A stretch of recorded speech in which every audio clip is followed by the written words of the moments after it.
Hacksaw Jim Duggan, who felt very secure in the fact that he is the man who should be in the ring right now up against Mad Dog Buzz Sawyer, because Hacksaw Jim Duggan was ready mentally and physically to battle the Mad Dog Buzz Sawyer, as he shows ringside announcer Cleet Dumpster the order of the matches. Dick Murdoch and the Superstar.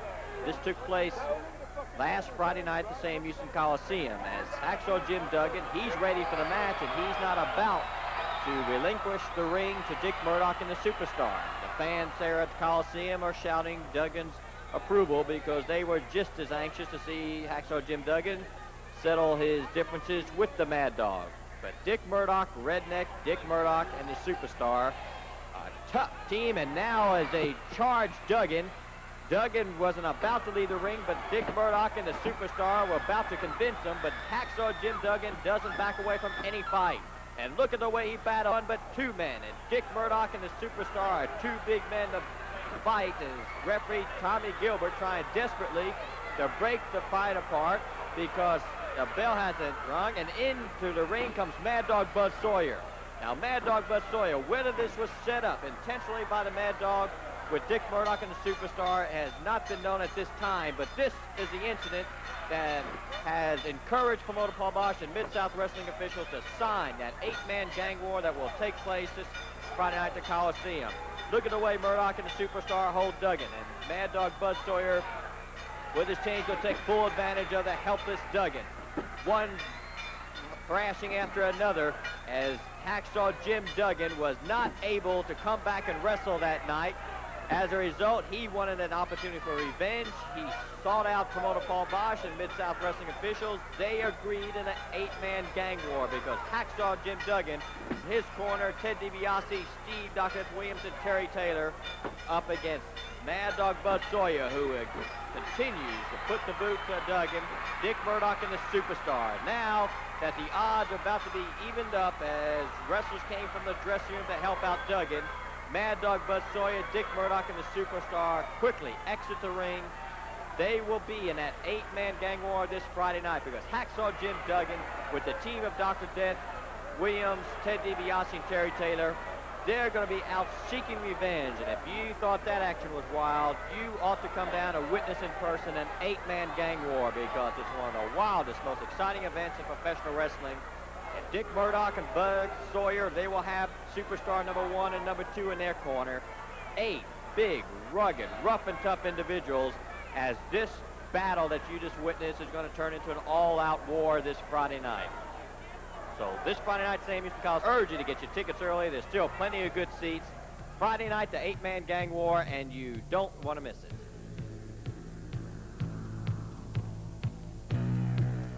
Wrestling that's going to take place here in the Sam Houston Coliseum on March the 14th, a Friday night. But I've got to get this guy back to the doctor, and they are going to meet the Masked Superstar and Dickie Murdoch on the 14th. We don't know which Masked Superstar is going to be, Paul Bosch, but we don't care. Murdoch, whichever one you want to bring, this thing's going to have to come to an end. We're putting our belts up. We're putting our belts up against the Mask of the Superstar. Disqualification counts as a pinfall. That means, Murdoch, when it gets in trouble, when you get out of control and there's no other way out, you can't get yourself disqualified and get out of this one. Disqualification counts as a pinfall.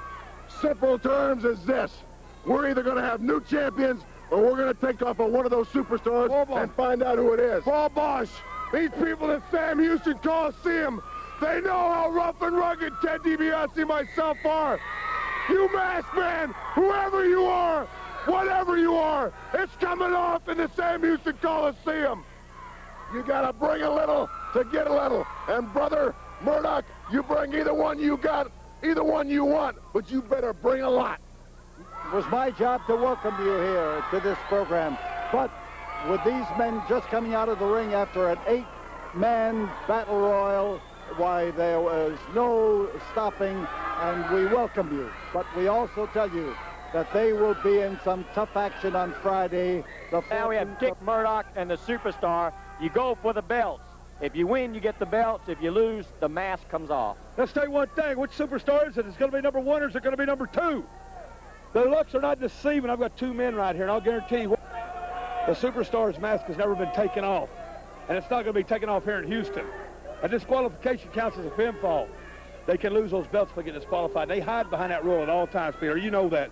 You know that you're standing beside three of the greatest athletes in the world today. I know that Houston is not used to having great athletes. I know they're not used to having a great football team, a great basketball team, or anything else, but we are great athletes. Right, Soup? The belts are going to change hands, fellas. You've had every stipulation. Everything's been going your way. You've tried to hide behind 2 partners, 4 partners, the referee, the commissioners, and everybody. You say you want this mask or you want that mask. This is my title belt. Nobody gets it. Shine your belts up, because we're coming after it. You pick your poison. Do you want me? Do you want him? You're going to get one of us. They're not prepared. They might think they are, but they're not prepared. Friday, March 14th, everything on the line. That happens, everything's going to bust loose. The belts will be on the line, the mask will be on. Football skills into a tremendous wrestling attack.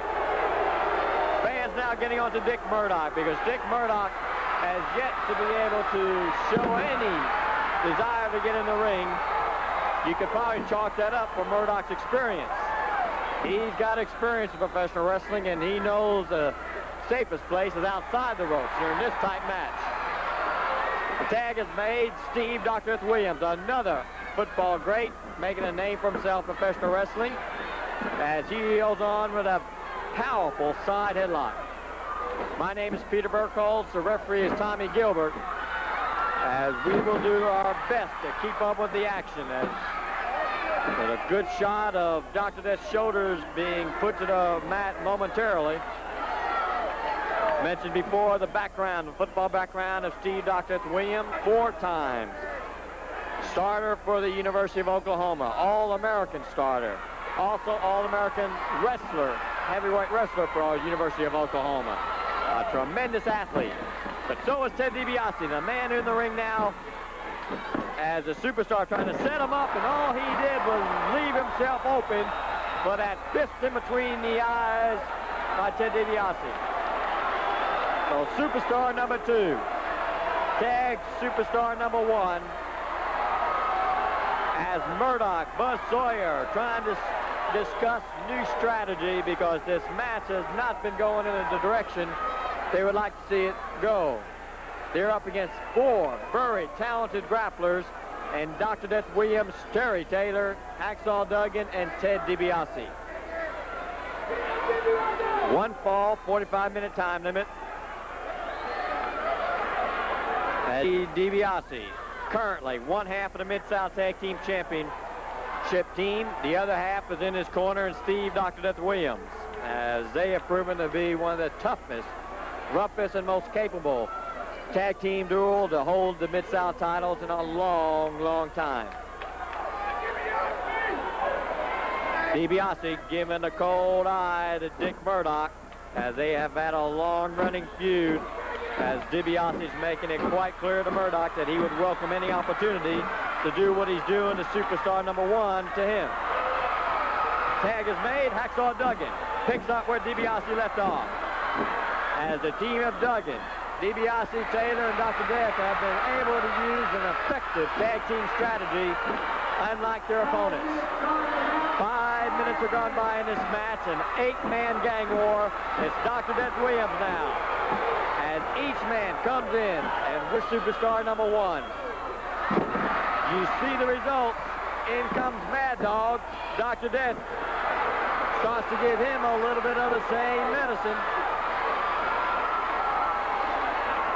Effective way to wrestle. Keep tagging the fresher man. As so far in this match, it's been all going towards the team of Hacksaw Jim Duggan. Now it's Duggan given the opportunity. Duggan decides it's time for the big right-hand punch, and listen to this crowd. They're standing up and cheering. They're shouting out their approval. They like what they're seeing. There's no love lost between this youth wrestling crowd and the team of Murdoch and the Superstars and Buzz Sawyer. Right above us, they again discuss strategy as they try to slow down the tempo of this match. Duggan looking at Dick Murdoch. This is the first opportunity we see Dick Murdoch. You can see the wheels turning in the head of Dick Murdoch as he purposely stayed in the corner, trying to slow down the tempo, trying to quiet down the crowd, because Duggan, DiBiase, Taylor, and Dr. Death were on a roll, and Murdoch is trying to stop that momentum. He better stop the momentum, Duggan, before he's into that corner. Into the corner as Dick Murdoch being held, trying to run away. He fired beautiful, beautiful wallop by Duggan. Murdoch was so intent in getting away, then when he escaped, he fell right into the right fist of Duggan, who was ready for him. So we've got Murdoch in pain above us. We've got Buzz in the ring as the crowd starts to chant, Dugan, Dugan, Dugan. Echoes throughout the Sam Houston Coliseum, a building rich with professional wrestling tradition. Quick exchange, it's Buzz Sawyer up in the air, tailbuster. And look at DiBiase and Dr. Death. Buzz Sawyer went to the wrong corner, and he won't be doing that anytime soon again. Well, I just may have to eat the words because Buzz Sawyer's a little bit confused after those quick wallops as Terry Taylor comes in. Terry Taylor, very outstanding wrestler on his own merit. Good cross body press. 2-3. Dick Murdoch, who has yet to leave the ring, was able to save Buzz Sawyer in that particular instant. Taylor back into the ropes. Set up. Taylor into the Superstar, and you could hear a solid punishing thud as Taylor went into the Superstar, who drove in that shoulder. Now, Dick Murdoch, a man who's trying to take advantage of this situation, a man who's smart enough and tough enough to do just that, now tags Superstar number 2. For the first time in this match, the team of Duggan, DiBiase, Dr. Death, and Taylor are in trouble. 2-3. As Taylor has demonstrated through the years of his climbing to the top of professional wrestling that he has that ability to take punishment. He's going to have to rely on that ability right now because it's extremely difficult when you are on the receiving end in a match of this caliber. Now the crowd starts to chant, Terry, Terry, Terry. And this starts to inspire the youngster, who was able to make some progress, but we saw it on our side. The Superstar grabbed a fistful of that long blonde hair and used it to bring Taylor into the corner, where the Mad Dog is now taken over.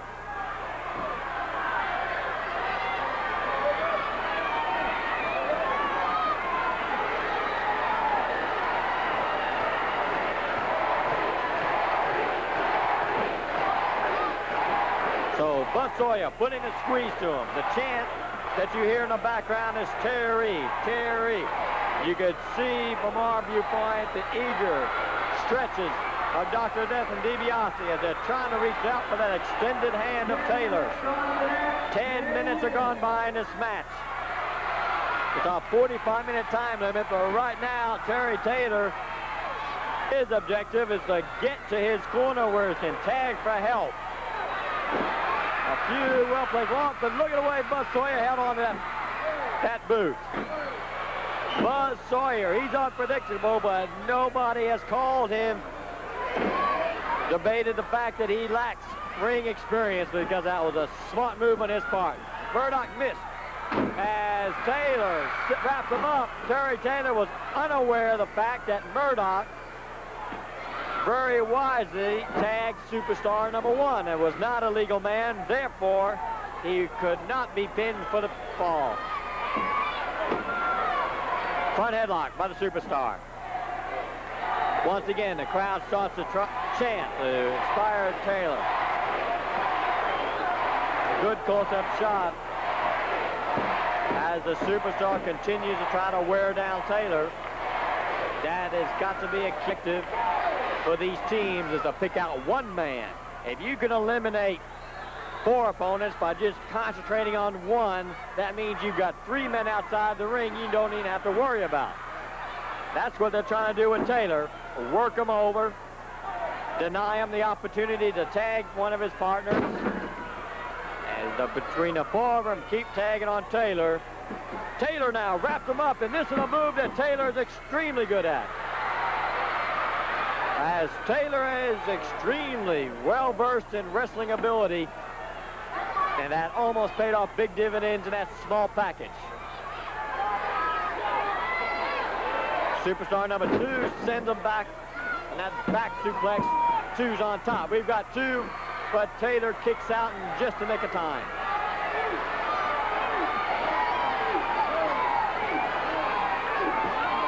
The tag made in mid-neck Dick Murdoch.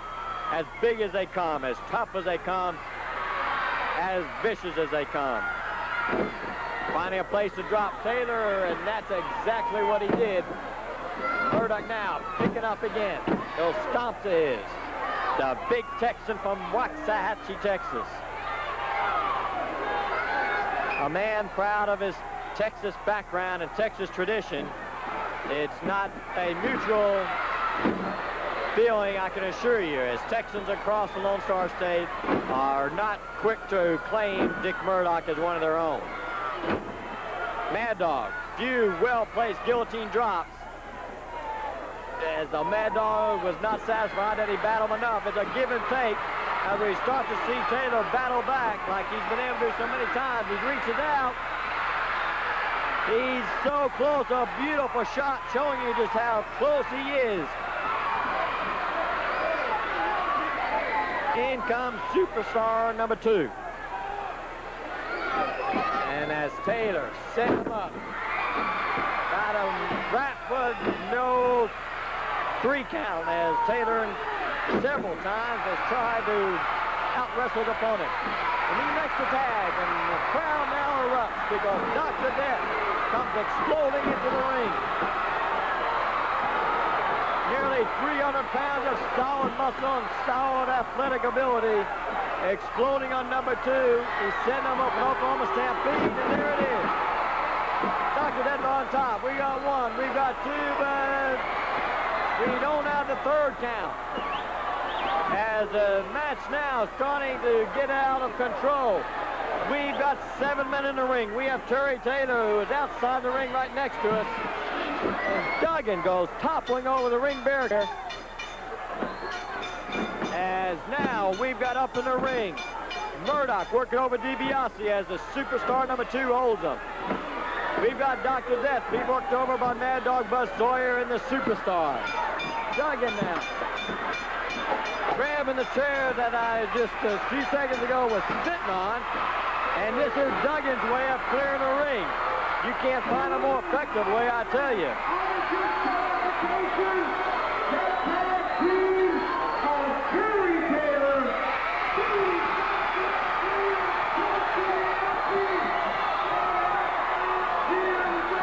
So there you have it, the winning team, Terry Taylor, Steve Dr. Williams, Hacksaw Duggan, and Ted DiBiase on a disqualification as everything busted loose in this 8-man gang war. We'll be back with more wrestling action in just one moment. DiBiase gets the upper hand. Power slam, yes! Yes, it's a figure 4. DiBiase has him. DiBiase has him, and the Mid-South Tag Team titles are going to stay. And the stable, I think, if Murdoch stays in this figure 4, he's in big trouble. Dr. Death nailed that masked Superstar. Well, there's another one. So that's another guy. There's another masked Superstar, and Fergie's calling for the bell. There sure is. It's a disqualification. Interference from another party, and DiBiase had Murdoch in a lot of pain. Murdoch is still down. He's incapacitated, but there's something in that mask. The other masked Superstar just put something in his mask, and Dr. Death is down. Now DiBiase's at the mercy of 3 men. They're hammering him. Hello again, everybody, and welcome to another exciting hour of Mid-South Wrestling. I'm Jim Ross, along with Joel Watts. We're going to be action, ladies and gentlemen. You're going to see a tremendous hour. here tonight on Mid-South Wrestling. The Bruise brothers against the Sheepherders. You're going to see Perez and Mad Dog Buzz Sawyer. And Joe, we've got a lot more, including a tremendous matchup between two of the top contenders, the two top contenders for the North American title. Well, that matchup is going to be between Terry Taylor and Jake the Snake Roberts. Now, the last time that those two men wrestled each other was just about 1 year ago. A very startling incident occurred. Let's relive that moment right now. Oh, Jake was up first, and he hit him with a hard right to the face. Terry's hurt, but Terry comes up. Terry with that forearm! Terry got him with the forearm, yeah! 1, 2, 3, oh!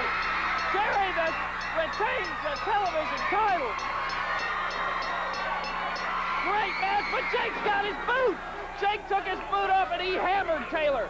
He hammered him in the back of the head, and Taylor's down. Terry Taylor has won the match with Jake Roberts. Well, Roberts is getting a steel. He's got the steel chair.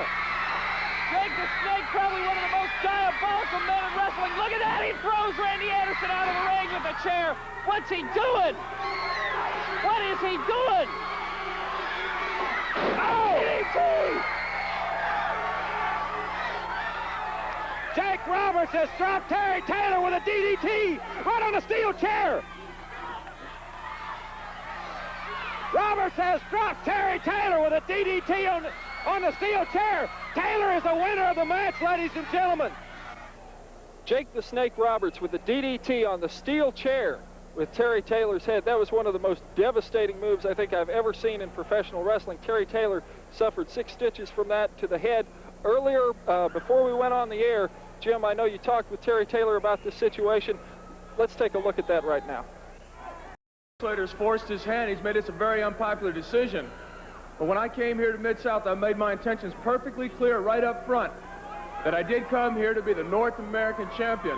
And that isn't given to you. You have to do some unpopular things and make some decisions that you have to live with. Well, Jake Roberts, I remember you, and I remember the last time that we wrestled each other, I had 6 stitches in my head from that DDT on that steel chair. And that's still in my memory, and I'm just telling you right now, I'm after that title, and if I have to go through you, Jake, that's what I'm going to do. Those comments from Terry Taylor, he is a very goal-oriented young man, as I've said many times. But he's going against one of the most deadly athletes in professional wrestling, the man with the DDT, Jake the Snake Roberts. I asked him some questions. Here's what he had to say. You know, everybody knows that I've spent a long time chasing you, Dick Slater. And everybody knows that I've had to spill my own blood chasing you, Dick Slater. Now, all of a sudden, because the Mid-South thinks so and because maybe somebody thinks so, I don't know, they tell me that Terry Taylor is also a top contender. Terry Taylor is a fine athlete. You are a very fine athlete, Terry Taylor, but let me tell you something. Do you have a short memory, my man? Because it's going to wind up the same way. The stage is set, ladies and gentlemen. That match coming up later in this hour. Don't go away. Jake the Snake against Terry Taylor. And now let's go to ring announcer Mike Wilson for our first great match. Ladies and gentlemen, introducing first from New Zealand at a combined weight of 485 pounds, the New Zealand Sheepherders.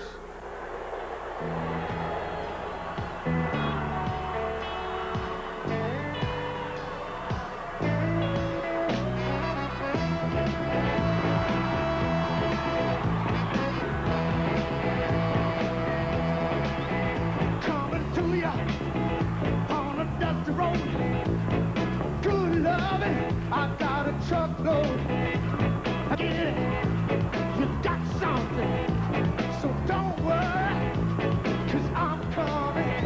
I'm a soul man. I'm a soul man. I'm a soul man. I'm a soul man. Got what I got the hard way, and I'll make it better each and every day. So, honey, don't you fret, 'cause you ain't seen nothing yet. I'm a soul man. I'm a soul man. Their opponents, Say it, Steve. now entering the ring from the city of Chicago, the combined weight of 480 pounds, the Bruise brothers. This match, 1 fall or 10-minute time limit. Well, ladies and gentlemen, we're back here. The Bruise brothers going against the New Zealand Sheepherders. This will be a dandy, Joel. And I'll tell you, you talk about a contrasting styles, but both can be described as very unorthodox and street-like. Exactly, Jim. The Bruise brothers, masters of the Chicago street fight. Hard elbow there by Butch Miller. Collar and elbow tie-up. Both of these men trying to hit each other with basically the same thing, the clubbing rights. Butch Miller with some kicks to the midsection. Pork chop scash with a headbutt. I don't know if we're going to see a lot of firemen's carries, go behinds, set-outs, etc., but we're going to see some brawling.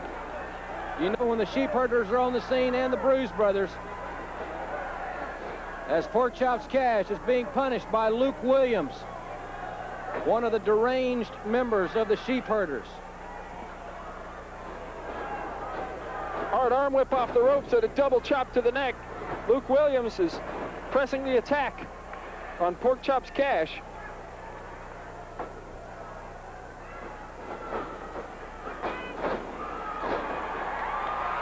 The Bruise brothers have handled just about every opponent they've met thus far in the Mid-South with not much problem. Here goes Mad Dog Boyd. He's starting with those shoulders. Brother, when he gets some momentum, he is devastating with those. But Luke Williams caught him quickly and took him into that turnbuckle. Now, both the Sheepherders use that move quite a bit. Not only do they get the velocity off the ropes, but they attack from the center of the ring before they go to that knee lift. Great move, especially for a tag team. Oh, look at that. Well, they're really teaming up, Joel. Their moves, as I said, very unusual, but they are team moves as in any event. They're very fluid, too. As they get Mad Dog Boyd up for that double knee lift.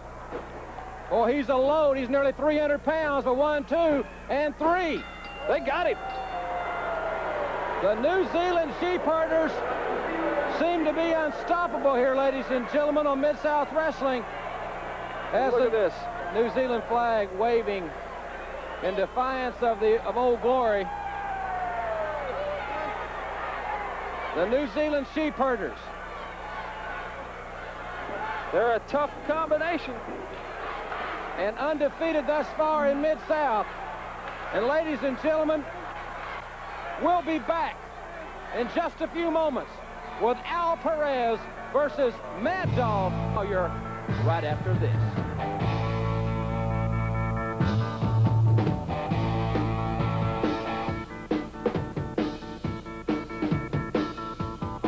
Signed, regardless of how they make out in their steel cage battle tonight, they have signed to return to Houston Friday, March 14th, the Battle of Sheepherders, a team that they met just a couple of weeks ago in an unscheduled match. And let me say this, y'all the first team to stand up to them blow for blow, kick for kick, and when the smoke cleared, you two were still in the ring ready for more. Well, let's put it to you this way. If they want to bring it in their own way, they're going to bring it.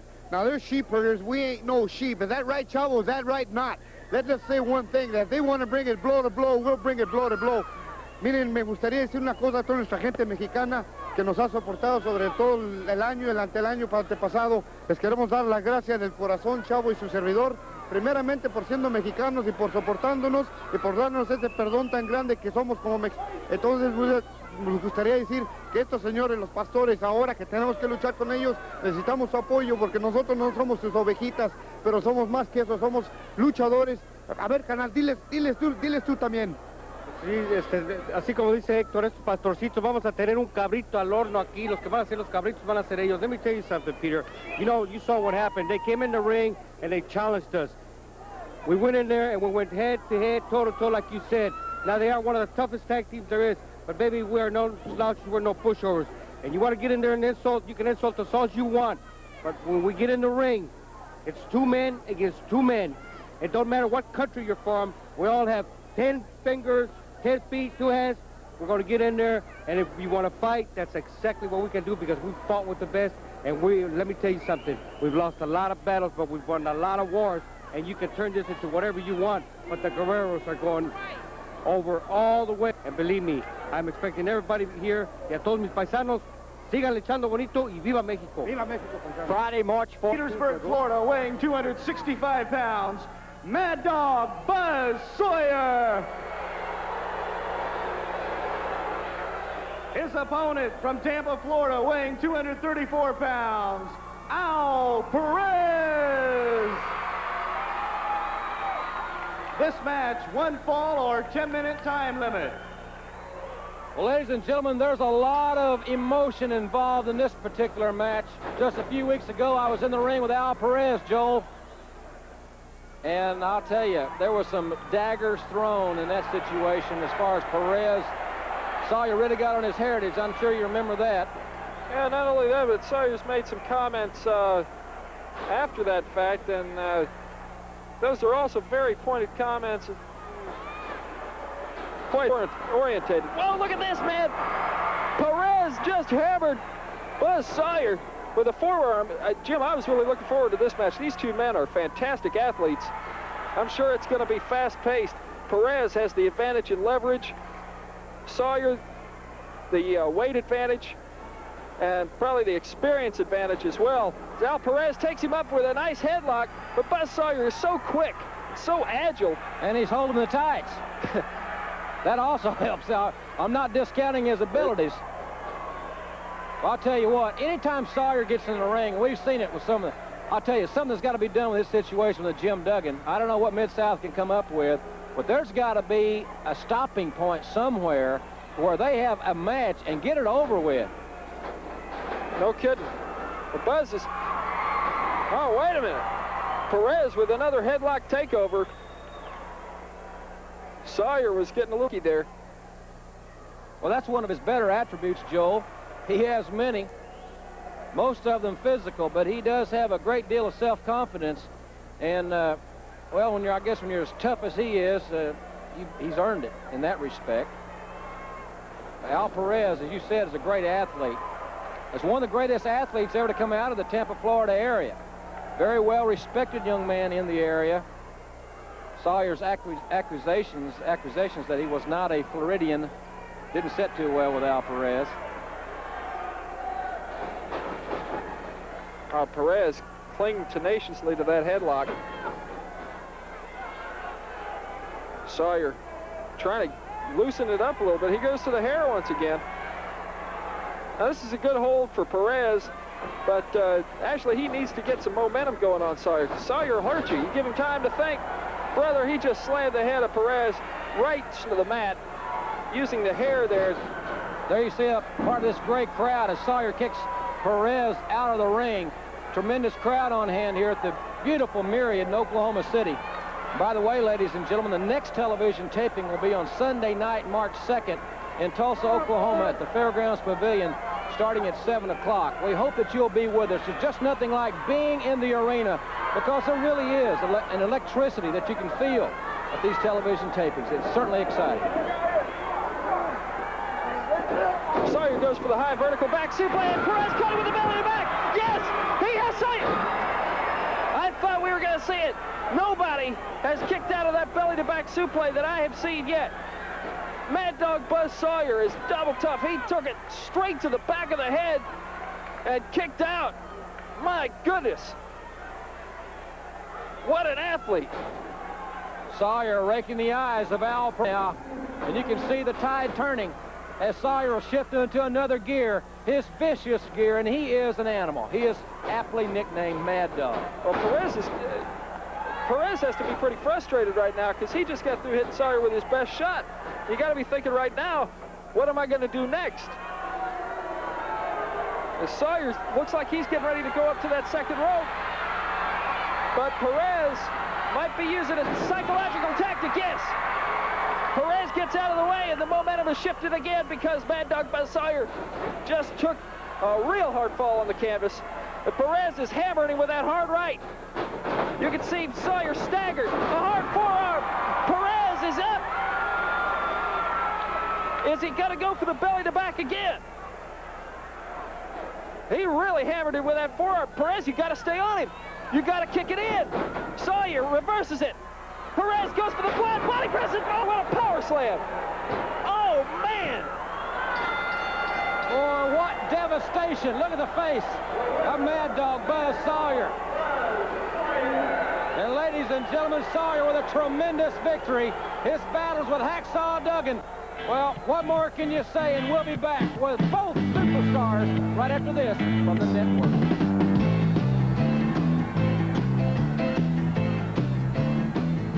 The man who was signed to face Hacksaw Duggan in a dog collar match, he's the Mad Dog, but someone has to question the sanity of Duggan to get in your type match. I don't question nothing about that man. He's the toughest man I ever fought in my life, but you know I like that. And you know what else I like about it? This is my kind of match. This is a Mad Dog's match. This is when I put this around your neck, and this goes around my neck, and 20 pounds of steel is going to come down. It ain't gonna be nothing pretty for no youngsters. It ain't gonna be pretty for nobody that can stand the sight of crimson going all over your body. Because you know as well as I do, a man can die in this kind of match. It's heavy, but it's me. Because I like to get out and put this chain around his neck and watch him go out. Watch him where there's no pulse. Watch him bleed to death. I don't care what it is, because you know, I'm sick of you, Dugan. I'm tired of listening to Dugan, this and this, everywhere I go. You know, it comes up on you real quick. And you know what it is? It comes up on you. The fury and the savageness of the Mad Dog. Dugan in Houston, Texas, could be your very last wrestling match. And you got the stupidest fans I ever saw in my life. Mad Dog Buzz Sawyer, dog collar match, one of the most dangerous professional wrestling against Hacksaw Duggan. Friday, March 14th on that huge. Unknown at a combined weight of 570 pounds, Superstar 1 and Superstar 2. Also to second the team, Captain Redneck, Dick Murdoch. Their opponents from Dallas, Texas, weighing 212 pounds, Steve Dahl. And from Missouri, weighing 242 pounds, David Peterson. This match, one fall or 10-minute time limit. Well, Joel, I hope we get a shot of Dick Murdoch's attire. He certainly didn't come out of GQ as Murdoch, the second for his team. Murdoch there. Captain Redneck Dick Murdoch. Not into button-downs, but be that as it may, he is at ringside as, I'm assuming this is Superstar 2. Now, that will be strictly a guess. For the simplicity's sake, Joel, that's Superstar 2 against David Peterson. Okay, Peterson with a flying body press there, just about had the Superstar 2.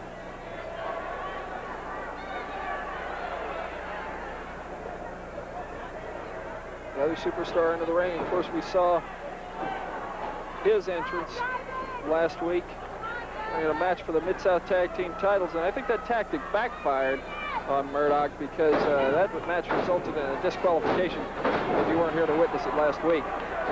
Dick Murdoch on the outside of the ring there. You know, Murdoch, I don't think really cares if he gets disqualified in most matches or not.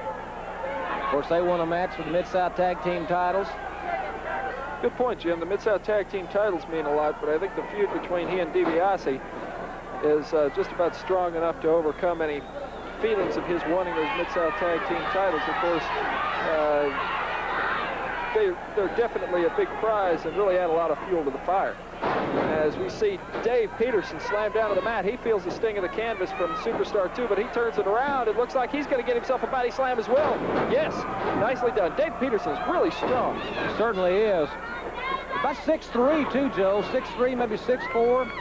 Yeah, he's got a lot of leverage, in addition to being really powerful. Steve Dahl,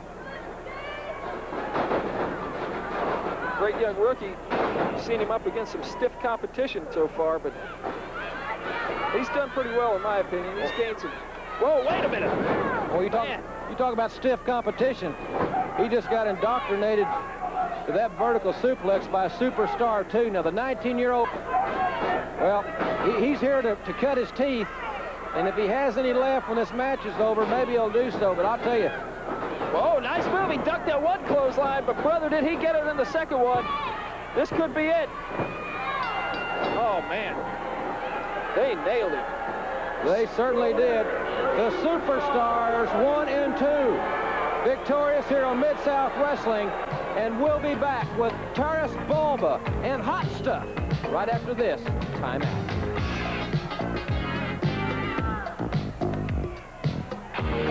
Hacksaw Duggan's here, but on the 14th it's going to be Duggan with the dog collar and Sawyer with the dog. Excuse me, Mr. Bosch, but you better believe Hacksaw Duggan's here. You know, we just had ourselves a war, a kind of war that I figured that we won. Because when it was all over, myself, Ted DiBiase, my good friend Dr. Dev Steve Williams, and old TT were standing out in the middle of the ring, proud as peacocks. But now, what we're going to do is Buzz Sawyer. I just want you, tough guy. You, tough guy. I don't care about Mass Superstar. I don't care about who the other guy is. And I don't care about Dick Murdoch. All I care about is some half-pint scumball named you, Buzz Sawyer. So we'll have your kind of match. Strap on the dog collars. That's fine with Hacksaw Jim Duggan. You know, I'm not really too excited about this kind of match because it is his kind of match. And he's vicious and all that. Well, fine, baby. All you got to do is ask Mr. Paul Bosch, ask any one of these people at Sam Houston Coliseum, Buzz Sawyer, and you'll find out. Hacksaw Jim Duggan, I'm not a hard man to find. You know, you can find him where the action is. Tough guy. And if you're tough, you find him there, I'll tell you.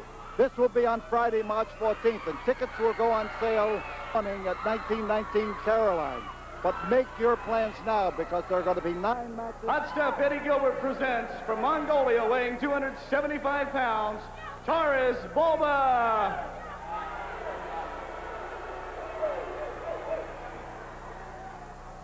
His opponent from Tennessee, weighing 235 pounds, Tracey Smothers. This match, 1 fall or 10-minute time limit. Tracey Smothers making his debut here on Mid-South Wrestling, Joel, against Hot Stuff Eddie Gilbert's first acquisition, Taras Bulba. We saw the giant Russian Korchenko last week here on Mid-South.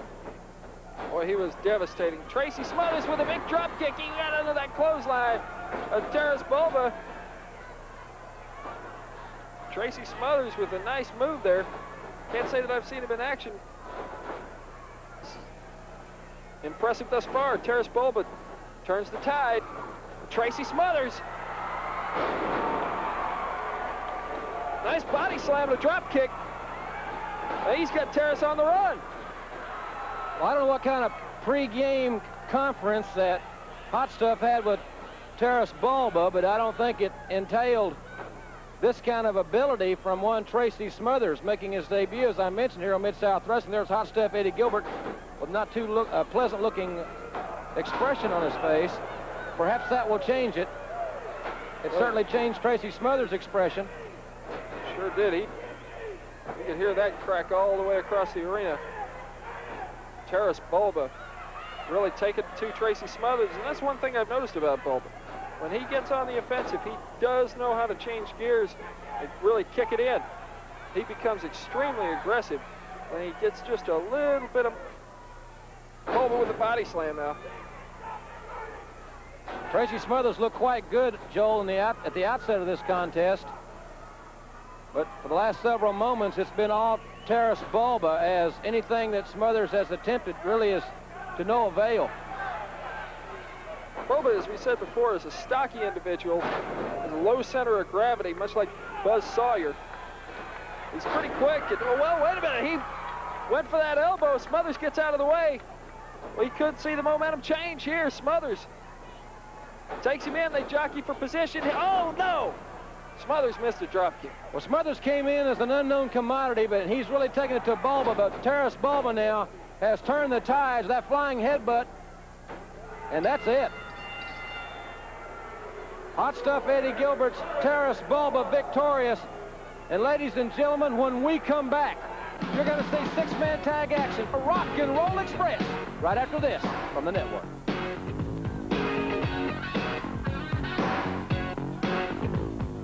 me that Hot Stuff is forming an army. You mind if I borrow these? Oh, no, sir. You got a lot of class, Mr. Bosch. I've always known that. You know, through the years, there's always been great men, a lot of classy men in professional wrestling, starting with Gorgeous George, up to Nature Boy Buddy Rogers, on to Ric Flair of today. Well, now nobody any classier than Hot Stuff Eddie Gilbert has stepped in, and at the age of 24 years old, Mr. Bosch, I voluntarily stepped down from the ranks of professional wrestling to do just exactly what you're talking about, to form my army, to form a stable. Some people are saying, is it going to be the House of Hot Stuff like it was the House of Humperdinck? Well, who knows? Because I'm a lot different, so Oliver Humperdinck. I'm a lot meaner. I'm a lot craftier. I've got a lot of things in store for people around here, Mr. Bosch, because I have a 300-and-something-pound Russian coming in. His name Korchenko. He'll be. I've got Taurus Bubba, the maniac from Mongolia, I call him. He has a Mongolian mash. It's going to be his new finishing hold, his new finishing maneuver, the greatest in wrestling. And I also have the last but not least, the Blade Runners are coming, Mr. Bosch, and people better beware of them. And on March the 14th, you better take those. On March the 14th, here in the Sam Houston Coliseum, we'll be seeing some of Hot Stuff's House of Bow. Introducing first, from Alaska, weighing 295 pounds, Mike Scott. From Boston, Massachusetts, weighing 240 pounds, Sean O'Reilly. From the University of Michigan, weighing 260 pounds, Rob Ricksteiner.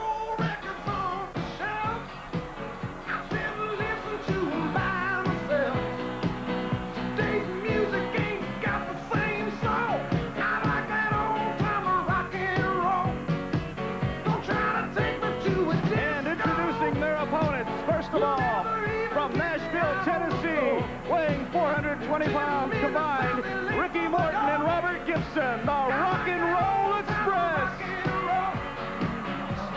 Also on their team, from Pensacola, Florida, weighing 230 pounds, Ricky Gibson. This match, one fall or 10-minute time limit. Ladies and gentlemen, this was going to be sudden. I guarantee you, there's three of the greatest tag team wrestlers, the two Gibsons and Ricky Morton, in wrestling today. Six-man tag action here on Mid-South Wrestling against Rob Ricksteiner, Sean O'Reilly, and Mike Scott.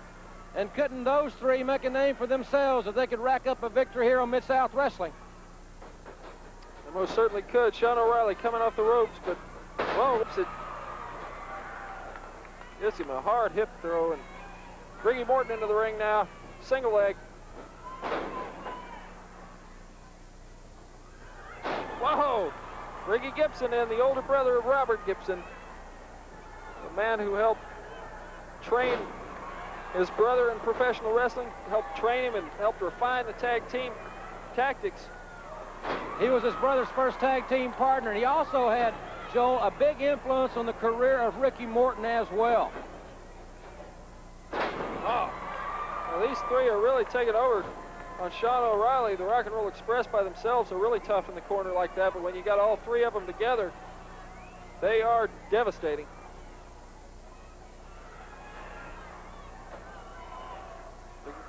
Ricky Gibson holding the leg for Ricky Morton as Ricky continues that onslaught. Oh, man. Rock and Roll Express are controlling the match. Sean O'Reilly getting up slowly after having both hamstrings pulled, I'm sure. Oh, he went back to hammer him. Ricky Gibson caught him. Look at how easily they kept him in their half of the ring. Rob Ricksteiner into the ring now. I'm sure this young man is none too eager to get in there against the Rock and Roll Express. Mike Scott in now. Drop kick by Ricky Gibson. Mike Scott. Referee with a... I couldn't see if he got the pinfall or not. We've got everybody in the ring. Joe, I think he got the pinfall. Well, wait a minute. No, he didn't. I don't think he got the pinfall, Oh, Joe. he didn't. You're right. Double drop kick. Ricky Gibson in now. It looks like it's a step-burst toe hold.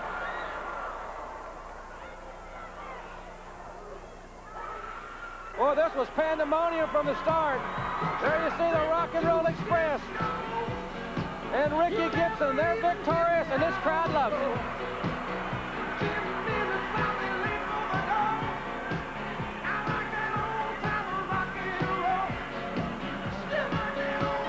Ladies and gentlemen, when we come back, you're going to see the Birdman, Coco, Beware in action after this timeout. That old time of rock and roll. Havana, Cuba, weighing 240 pounds, Gustavo Mendoza.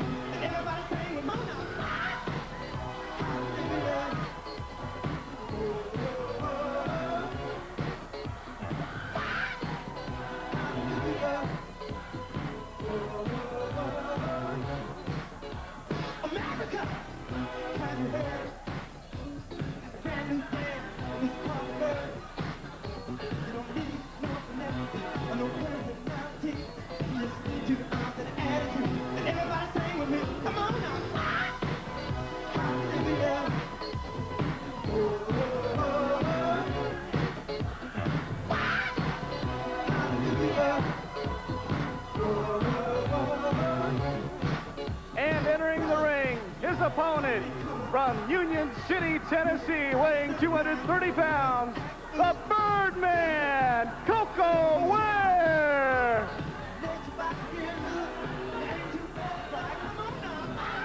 This match, one fall or 10-minute time limit. Yes, sir. Coco Beware, Union City, Tennessee's finest. Getting ready to go against Gustavo Mendoza from Cuba.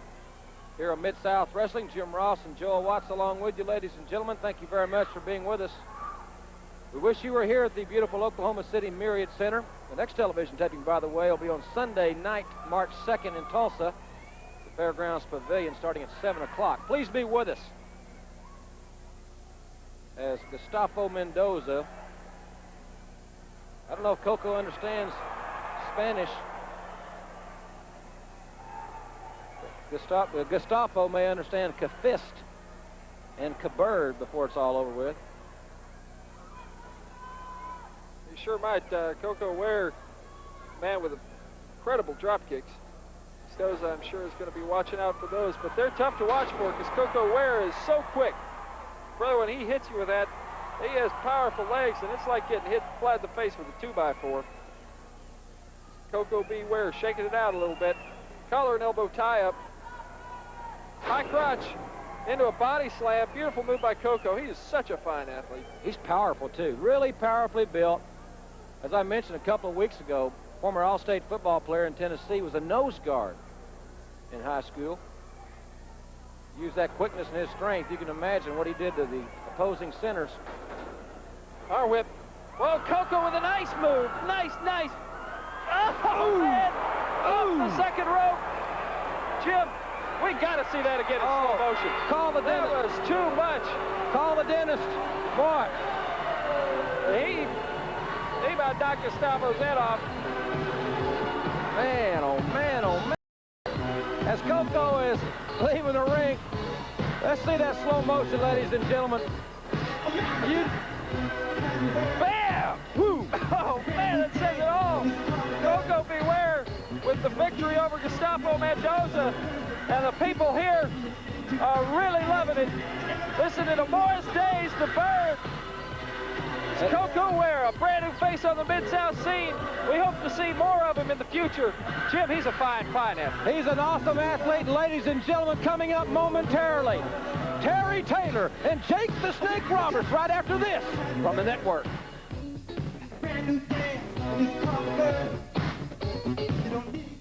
Vero Beach, Florida, weighing 232 pounds, Terry Taylor.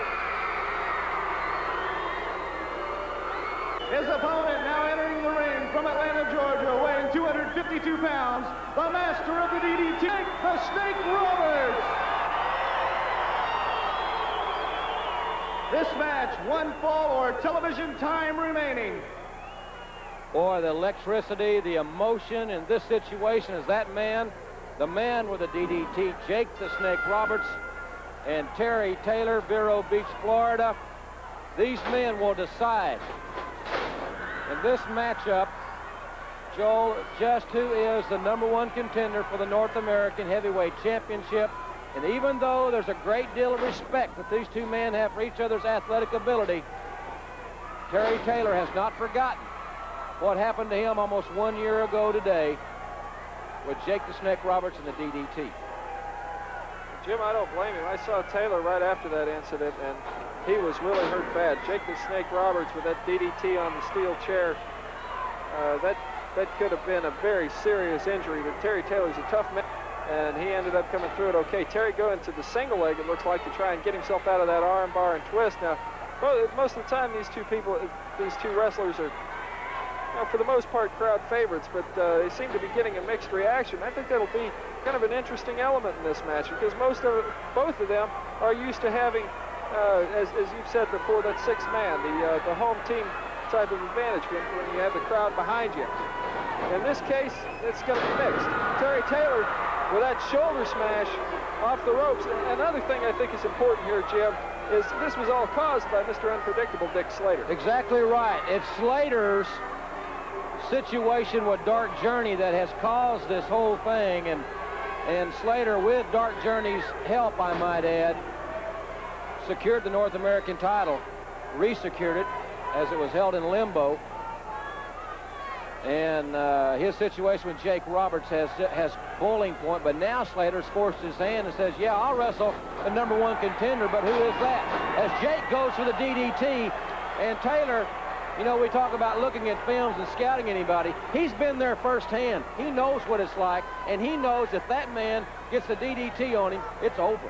But Jim, both of these men have similar wrestling styles. They use their mind a whole lot in the ring. A lot of times they're outweighed or outstrengthed by other opponents, but they can always outthink you and outquick you.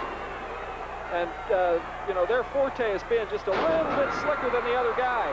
I think that's another interesting element in this match. Terry Taylor is certainly going to be watching out for the DDT. It can hit you at any time, but Terry Taylor has the 5-arm, which is also an extremely devastating weapon. And I'm sure Jake the Snake's going to be watching out for that at all times. There, Taylor with a 4-arm. Jake the Snake Roberts goes immediately out of the ring. Well, I think he was, I don't know if he won it. I think he was knocked out of the ring. Look at him. He's spaghetti-legged as he's wrapped around, or was wrapped around the restraining barricade there. Taylor would have had him right there, Joel, I got to think, because Jake's, he's in Never Never Land right now. He is staggered. There's always, Jake said it himself, there's some strange things that go through his mind anyway. I mean, he doesn't just dance to the beat of the normal drummer, if you catch my drift. And I think now is a prime example of that. Taylor gets the high vertical back suplex, and is he going to get the lateral press?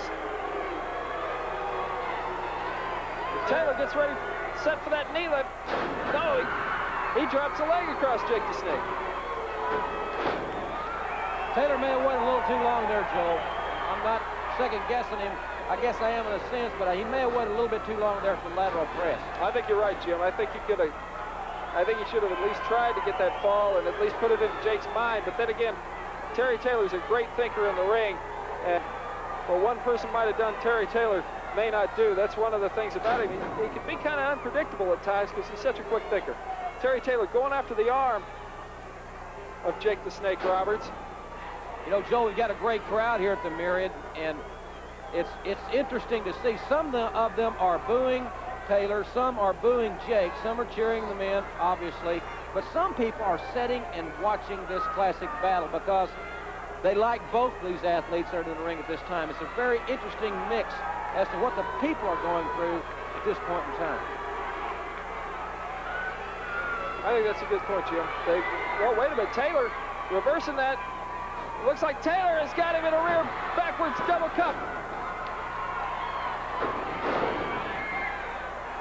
Jake's having a time right now. I think Jake, I didn't get to see, I'd like to see it again, you know, at a later time, but he may have really hit his head on that concrete of the ring, Joe, because he's really been groggy since he went out on the floor.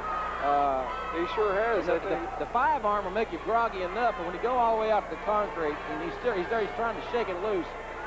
You know, I think he lost a little bit there when he went to the floor. It could very well be. With Taylor, I think he's got to become just a little bit more aggressive. I mean, this is his chance to really turn it on and get after it. But Jake the Snake turning it around, and Jim, there's that clothesline. You know, one thing I want to say, Jake the Snake Roberts is a crowd favorite, but he's also a scoundrel. And I wouldn't put it past him to bend the rule here and there, because that North American title means an awful lot to him. It means a lot to both these men. And well, it should. And as we said, Dick Slater has created this situation with Dark Journey's help, I might add. And it's Slater has said, as I mentioned, hey, I'll wrestle the #1 contender. You guys tell me who it is. And in Mid-South, there's only one way to settle something. It's not in the boardroom or in an attorney's office. It's in the squared circle. That's just where these two athletes are doing it. Oh, certainly. And it looks to me like Jake the Snake Roberts has managed to switch the momentum. He got a 2 count on Taylor there, had him in a predicament, and now he has him on in a headlock down on the mat. This is a good place for both these wrestlers, because I think that both of them are excellent mat wrestlers. Jake the Snake uses his leverage really well, and Terry Taylor relies on a great amateur background of his to really put an opponent in trouble. I mean, he could be underneath you on the mat and switch out of it and have you in a pin predicament before you could blink your eyes. And Terry Taylor, look at this, great move. He goes for a reverse backbreaker, but Taylor at that point might have hurt his knee. It looks like he's up and he's moving. Taylor going to the attack. Good move, Taylor, but Taylor, oh, he just missed the elbow. Jake Roberts moved out of the way ever so quickly and out of necessity. Out of necessity, because this has been a very closely fought. Oh, what a knee lift. What a knee lift. Jake the Snake Roberts really tattooed Taylor, brought him almost out of his shoes, seemingly. Jim, you can hear the oohs and ahs from the audience. This match is really starting to build in excitement and intensity, even from the point that it was. There is a lot of electricity in the air. I know we've said it before, but you really got to be here to experience it. You smell the popcorn, you feel the tension of the fans around you. It's just something to see. Terry Taylor turning the tide. He gets an arm whip. DDT! This is it! Jake the Snake Roberts as Terry Taylor. And it looks like it's going to be it for Terry Taylor. 1, 2, wait a minute! Wait a minute!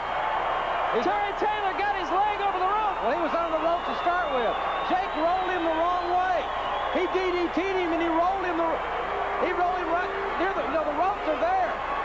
The tactical error, I think, by Jake Roberts. No doubt he DDT'd him. He really nailed him. But he got him right near the ropes.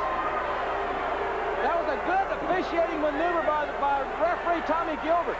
Jim, I think one thing, too, Jake the Snake hit that DDT so quick, and I think sometimes his own quickness can be his enemy. And in that situation, it sure was. I think if he'd have taken just a little bit more time to set it up and get him out towards the center of the ring, he'd have had him. Jake went for the big knee lift. He went for another knee lift, and Taylor got out of the way. Jake the Snake hurt, frustrated. He's up shaking. He's trying for the DDT again. Terry Taylor hits him a roll-up. Inside Cradle down. Whoa! Terry Taylor turned the tide and has defeated Jake the Snake Roberts. And listen to this crowd. We've got a lot of mixed reaction here. But in any event, there you see the winner, Terry Taylor. A tremendously hard-fought victory over Jake the Snake Roberts. And right now, without a doubt, Joel, we do have a clear-cut #1 contender for the North American Heavyweight Championship. It is one Terry Taylor. Jim, next week, as you said before, television taping will be from the Tulsa Fairgrounds Pavilion. We're going to have some great matches on that card. And Terry Taylor comes with a contract in his pocket to go after the North American title held by his arch rival, Dick Slater. I saw a war here tonight, Paul. Everybody here saw that Dick Slater is a lot more to him than we all thought at first, because he did take care of Jake Roberts, something I never thought he could do. Now, the people, I told them when I first came out here, My intention was to be the North American champion, and I didn't expect anybody just to hand it to me. But I got passed by, and people getting ahead of me in line. So maybe I went out on TV and I made a little nuisance of myself. The squeaky wheel gets the grease. Well, I've been a nice guy long enough. And finally, I've got what I feel like I deserve. A chance at the greatest title, the greatest trophy in our sport today, right below the World's Championship. And I've told everybody that's my goal, but I have to take it step by step. But Slater, I know it's not going to be easy because you are great. And you've got that girl, she's definitely not a lady, that woman on the outside that always makes a distraction. My game plan is going to be, Slater, just you and me, one-on-one. And I've told the people, and I know I've proved it time and time again, whether it's a 300-pound Russian or a guy like you, Slater, I can beat anybody one-on-one. And when all the cards are on the table, when the marbles are right in the middle, I come through. And Slater, you better give me your best shot, because I'm going to give you mine. And I can't think of a better place in the world for me to win that title than right here in Houston. Thank you, Mr. Bob. Gary, you look great tonight. You're going to look great then. Remember, that's on Friday, March the 14th here in the Sam Houston Coliseum. It'll be a great night, and our tickets on sale at 1919 Caroline at the corner of Pierce and downtown Houston. You're looking at the smiling North American heavyweight champion Dick Slater and a smiling Doc Journey because he won tonight. We're going to have one thing out. Not only the North American heavyweight champion, and not only do I have the prettiest girls hanging around with me, but now I'm the owner of the North American Mid-South television title. Now I have it all. I have it all. It's all mine, and I told everybody that everything would come my way, especially here in Houston, Texas. For a long time, Terry Taylor is a man that's challenging me for the North American title, but there's a lot of men challenging me for the North American title. There's going to be a lot of men challenging me for the television title. Mid-South made a ruling that you could not own the television title and North American title at the same time. Well, I've changed that. I've changed that due to because there's laws in this country. And I went to my attorney and I said they were trying to cheat me out of it. And Jake the Snake Roberts, the final conflict between him and I came out with everything. Now, Terry Taylor, I understand you're the next #1 contender for the North American Heavyweight Championship. Well, see, you used to have that belt yourself. But when you had that, Dick Slater wasn't around. And now that Dick Slater's around, you better think long and hard before you get in a ring with me, because I am what I am. The greatest North American champion of all time will be the greatest television champion of all time. Thank you. So Dick Slater, having everything going his way right now, may find that all come to an end Friday, March 14th. The bell sounds. This tag team match is officially underway. One fall with a 20-minute time limit. You recognize one team right off the bat. They're the team that's been roughshotting through all opposition until they came up to the Guerrero brothers 2 weeks ago. And what an explosive battle they had then. But that's the Sheepherders. Luke Williams, the man with the New Zealand flag. His partner, Butch Miller.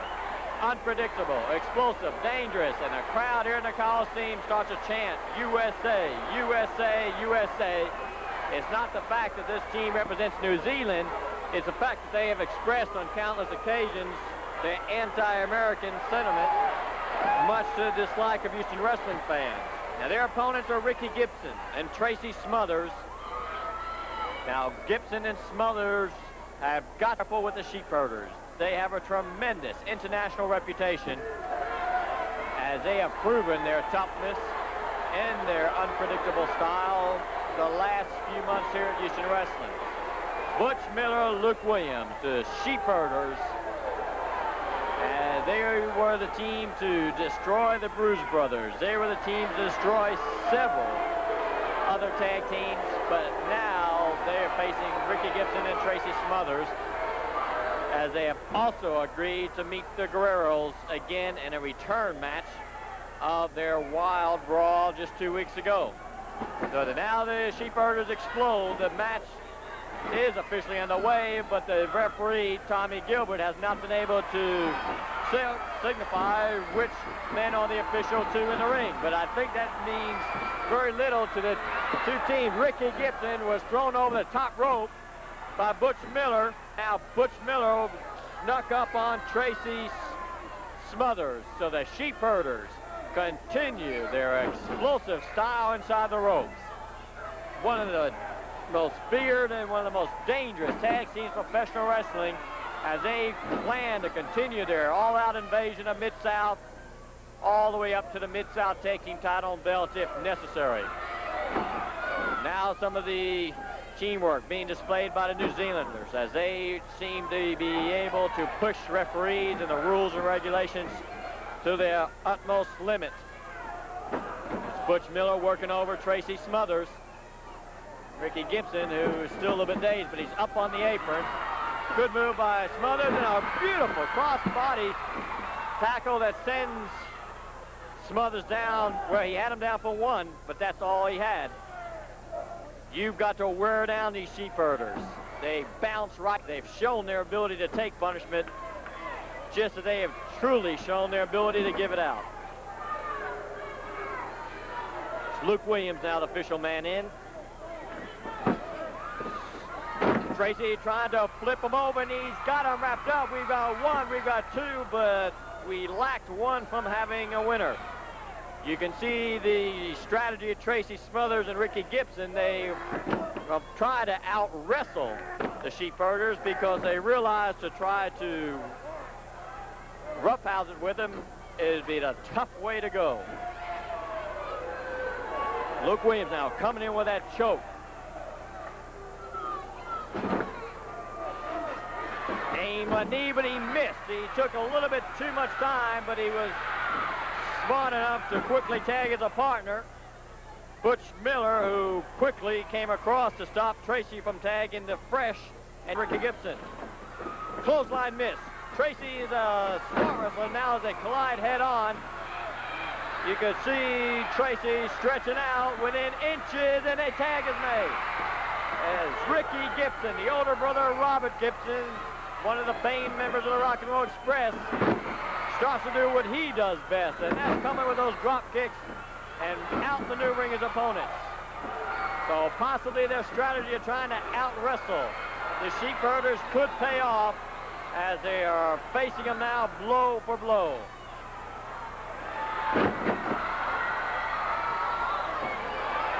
It's Gibson now using that step-over leg twist. He's got him down. He's got him down, but the referee is trying to get Tracey Smothers out of the ring. And look at the way Luke Williams came off that top rope.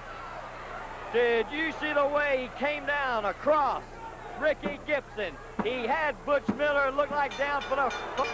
The referee was out of position.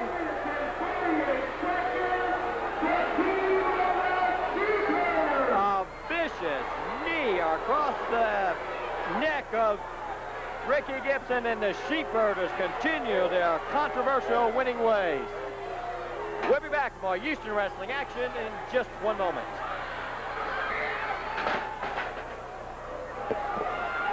On Friday, March the 14th, from the land down under, the Sheepherders will try to corral the Mexican Warriors, Hector and his brother Chavo. You know something, Guerrero brothers? You made a big mistake when you jumped the Sheepherders. You made a big mistake when you jumped the tag team that's wrestled in 37 different countries. You made a mistake when you jumped the Sheepherders, who are the greatest, toughest tag team the world has ever known. And as far as we're concerned, Guerrero brothers, nobody, absolutely nobody, sheds Sheepherders' blood in the middle of the ring and gets away with it. So you Guerrero brothers are going to be like the rest of the bloody Yanks. Mexican Yanks, you're all the bloody same. You're going to go down the same way. It's going to be Mexican blood on the mat. It's going to be a Mexican bloodbath because the Sheepherders are going to do to you what they do to every tag team. They meet in the middle. We're going to stomp over them, Luke. We're going to barge right over the top of them. We're going to keep on marching. We're going to break bones. We're going to split it. We're going to do it all. Right out there, we're going to show the New Zealand flag high in the air. Ladies and gentlemen, the flag, a highly respected, the flag of New Zealand. Friday, March 14th, with his favorite music playing and his peculiar manner of hopping around to a bird song, why, he's got everybody's attention.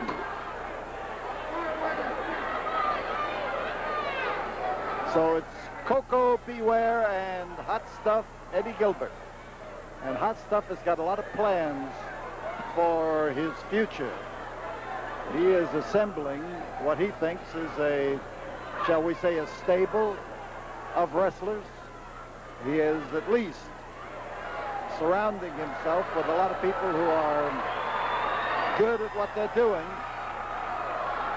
and who promise to do what Eddie tells them to do. And that, I think, is the essence of a good manager. It's hard to find people who do that. So Coco, as he bounces around, keeps aiming in toward Hot Stuff, and Hot Stuff has that side headlock as his means of putting a quick stop to it.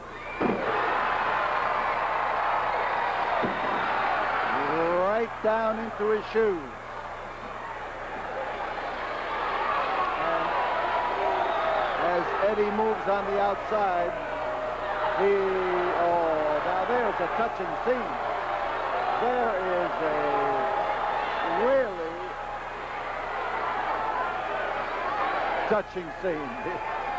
I wonder how Bulba manages to find so much sympathy for a guy who just got popped in the whiskers when he himself has been popped so many times.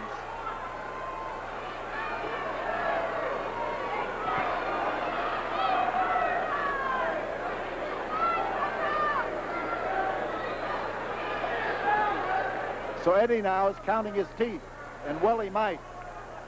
But you notice he's moving backwards, staying away from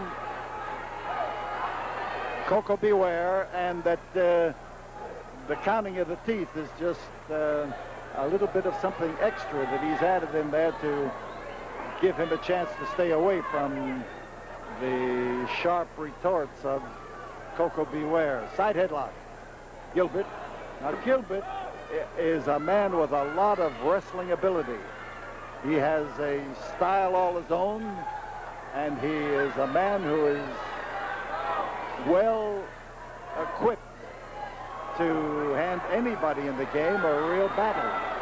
With Coco Beware, he's attempting to do that right now.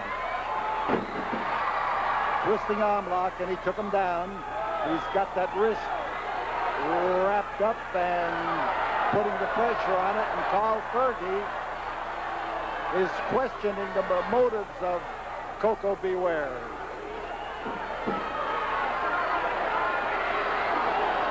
Well, go ahead. Add your voice to it. This crowd is telling Fergie what happened and what about it. On the outside of the ring, Taurus Bulba is nodding in assent. I'll tell you, that Bulba is a rare-looking character himself.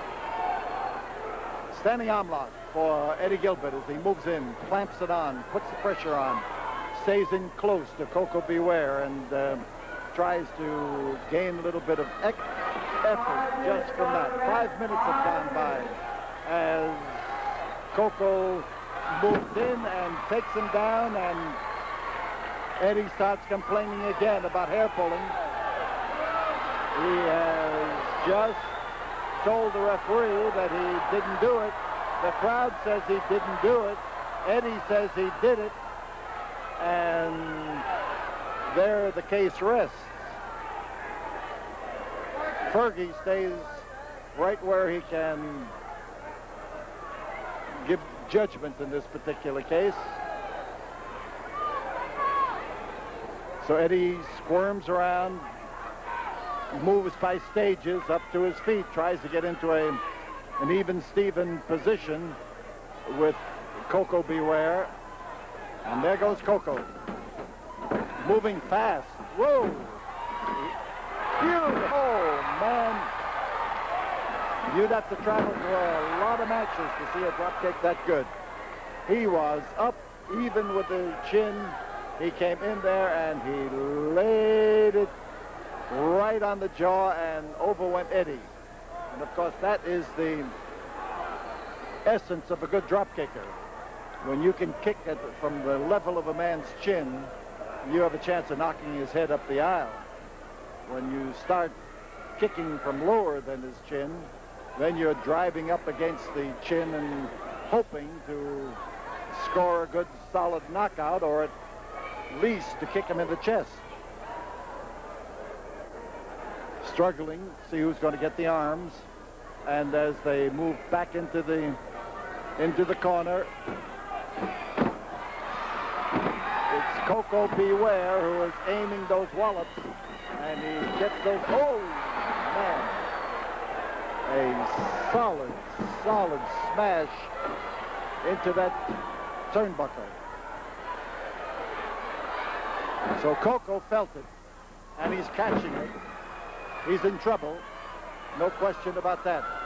And as he maneuvers on the mat, he's trying to come up in a defensive position, but he couldn't do it.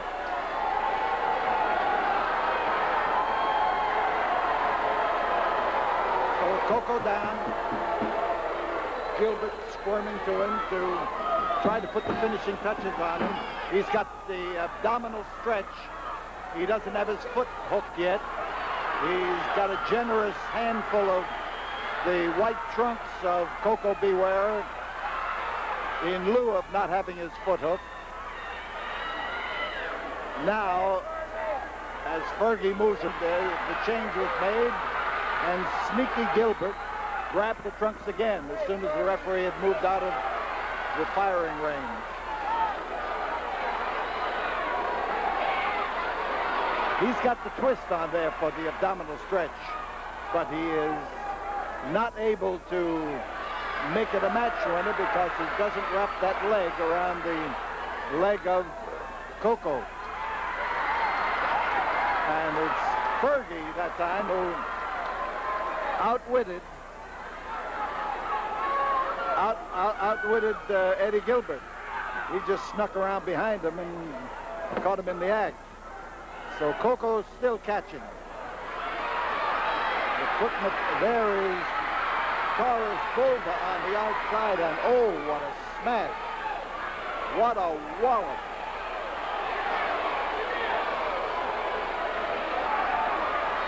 Fergie suspects, but he didn't see him do it. Now we've got Eddie Gilbert being handed a well-walloped Coco Ware, who comes up with the sunset flip. There's 1-2 and almost a 3. It's the 3 that counts. If you could only get that count first, why, you'd win a lot of matches. But you got to get that third one in there, and when you do, then you're a winner. Reverse chin lock. Gilbert hanging on to that chin. He's got the chin in the crook of his arm. That gives him a lot of latitude. The referee knows it's not a stranglehold, because it's almost impossible to strangle a man and have his chin in the crook of your arm at the same time. Fergie watching closely, and now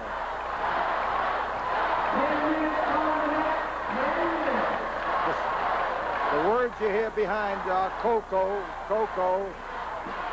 They're trying to get Coco up off his knees, trying to get Coco into a better position. You see that elbow swinging around and driving in.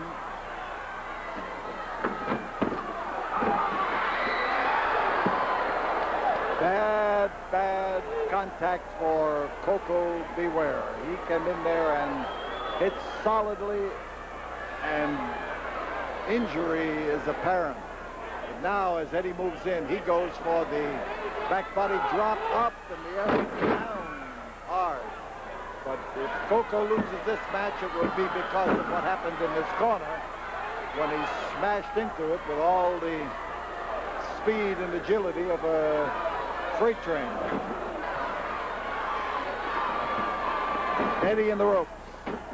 Gilbert now looking for a chance, and there they both collided. Same speed. each with the same idea to come in and get in as fast as they could and deliver a shoulder butt or a tackle. So Coco trying to rise to his feet, gets up slowly, and he met him coming in. Unfriendly welcoming party, but he met him and hit him again. And now that dancing maneuver of Coco Beware and that bangle that he does. Clobbered him. He clobbered him with a beautiful right hand. And Coco wants to get another one in there, and he's just about succeeding. So Eddie Gilbert has caught it. Eddie Gilbert has both legs. And Eddie gets his feet up on the rope, and referee Carl Fergie was on his toes that time and picked it up. And the argument is between Fergie and Gilbert, and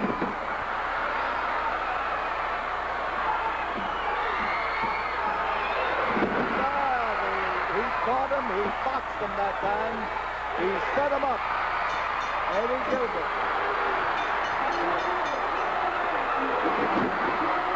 Beautiful work by Coco Beware.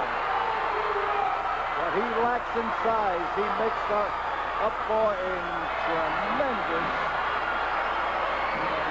willingness to get in there and to let it fly. And this is the way this match ends, with Coco the winner. Listen to that first.